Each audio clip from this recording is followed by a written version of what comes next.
Reflections of Purpose.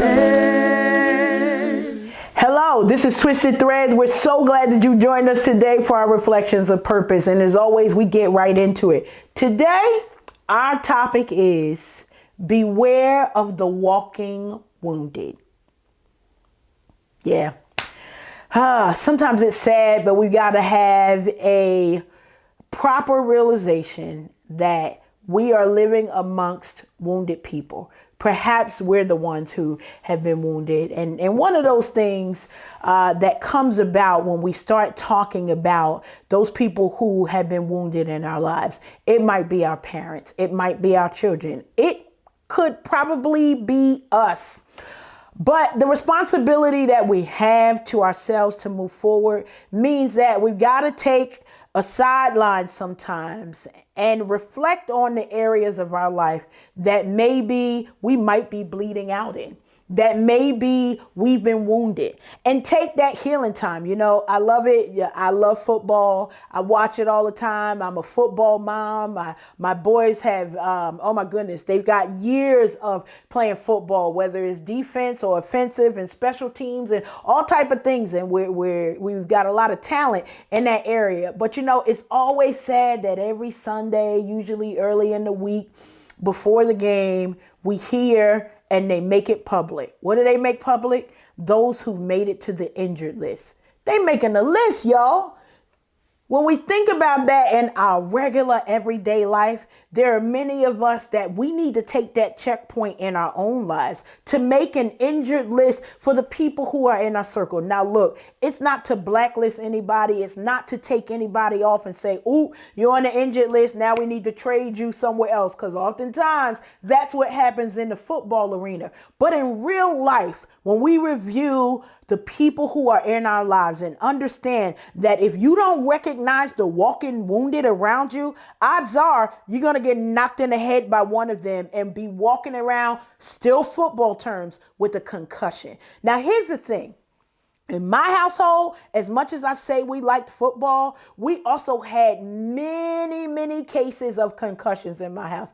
If it's something wrong, it's probably leading back to that, even all these many years later. But we probably had over a dozen concussions between 5 children. And I need you to know these concussions came from all types of activities. It might have been them being on special teams. It might have been they would play football all the time in the heat. So it would be maybe from exhaustion. I had one where we had to get surgery. Somebody's tooth went into somebody else's head. I don't mean to be so graphic, but I just need you to know that when you're dealing with the walking wounded, sometimes it gets gory. Sometimes it's going to get messy. And that means you got to be the nurse in your own life. You got to be the doctor in your own life. You got to be the therapist. And I'm not saying that you need to do it by yourself, but you at least have to triage the situations in your life to assess and see what happens. So when you go into an emergency room, I've spent much time there as well. I think between the emergency room and the principal's office, we spent a nice amount of quality time in those areas. But usually when you go into a triage and you're going into an emergency room, a couple of things they need to know about you. They need to know what your name is. What are your symptoms? What is your ailment that you're coming in for today? And so they make a whole list of things, and then that gets transported to a nurse, and then somebody else gets on board. And your treatment plan then gets created after you've told them all of the things about you. Now, here's the challenge. If you leave out some areas of injury, chances are they're not going to give you the best care that's needed. This is the same mindset that we've got to have when we're dealing with people who are in our lives who are wounded, who are walking around with scars. There's certain people that maybe you got to put them on the sideline for a little while because you know they're going through healing. You know that maybe they're going through a breakup and you call, hey sis, I'm here for you. I'm praying for you. If you need to go out and have a talk or eat the ice cream together, I'm there with you. If you need to get to the gym and run a lap, well, I'm probably going to be walking, but we're going to get to the gym together. Whatever it is, to understand that lending a hand helps somebody else at the same time that you help yourself. But unless you recognize the people who are in your circle who are wounded, you may cause them to sit alone somewhere by themselves. And nobody wants to be alone when we're dealing with challenges in our life. Nobody wants to deal with whether it's a breakup, whether it's a professional breakup, whether things are going crazy at the job, or the kids just lost their mind another time in the same month. Maybe we ran out of money and there are things that are going on that we can't really explain. All of these things are very necessary. Look, we've got to understand that some of us are committed to not accepting blame if you've been a part of wounding the people around you. This is what the walking wounded do.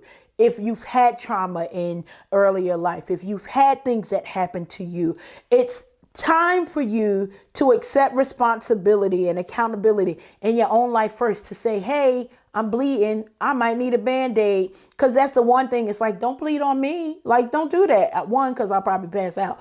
But two is because I don't deserve to be bled on. I don't deserve to be beat up. I don't deserve to be abused. But we've got to take an opportunity to say, what are the areas? Because odds are we may have done it to somebody. Odds are, we've got friendships that are in a turmoil because we didn't take the time to check back up on somebody. And maybe we didn't realize that we pricked them. Maybe we didn't realize that we stabbed them. Maybe we didn't realize the impact of some negative words that we spoke to them, or not even just not being there for them. And then they internalized that and made it personal. Understand that it is true. Misery wants company, and you don't always have to show up for that party. Why? Because somebody somewhere is celebrating something great and we want to show up for that. But when it comes to dealing with the walking wounded, we also have to make the commitment to ourselves to search and reflect on the places in our own lives that need healing. Why? Because you don't want to bleed out on somebody else, not recognizing. Sometimes, we get so busy and trying to take care of everybody else. And we know we're bleeding, but it's like, yeah, it's just a little cut. I'll be okay. And then that little cut will create an infection. And guess what? That's kind of the beginning of gangrene. And then there's an amputation that comes. When you think about, if you don't head it off at the pass, if you don't acknowledge the places that you need healing at, you're going to damage somebody else. Maybe your kids will be the next victims. Maybe the next relationship that you try to get into. The chances are that, we talk a lot about, rebound, if a bad situation, get yourself in another situation real good. One thing that I always say when it comes to you dealing, especially with professional breakups, you got to give yourself some grieving time and some healing time, because a lot of us will move on to the next job, we'll move on to the next thing and not really be focused on the fact that we're moving into the next place with some damage. Now, look, some of us may be truly fully healthy and ready to move into the next opportunity. We may move into that next job and not even realize that we have stepped into the psych ward. Sometimes we all have been there. Sometimes we try to figure out where is the closest exit so we can get out of this situation. Chances are that you'll also have to triage that area, and not so much that you need to take on fixing everybody, but you want to make sure that you don't become the next victim, because that's the most important part. If people are hurting and they are on your injured list as the walking wounded, you have to understand that it's not your job to fix them, but maybe you can motivate and encourage them to get a counselor, to seek some mental health, because some of this does turn over to create mental health issues. And I know not just in the African American community, but in many communities, we act like we don't deal with depression, that suicide doesn't show up on our doors, that we don't have to deal with unhappy moments that might turn into other things in our lives. Look, we are committed to being here for you. Hopefully you're able to be supported in your own area. We'll talk more about how to create and expand your networks with people around you. But my hope and passion is that even as you identify yourself, maybe as a walking wounded, or the people who are closest to you, you get to be a center of healing, a center of empathy, a center that you are able to bring in joy to people's lives and give them a hope for not just a better tomorrow, but that we could start with a better what right now, a better today.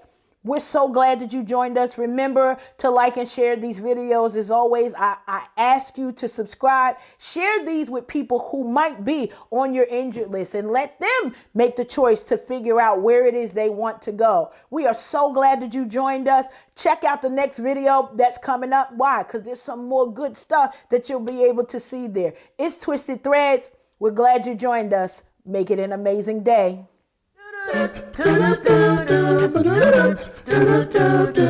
Reflections of purpose.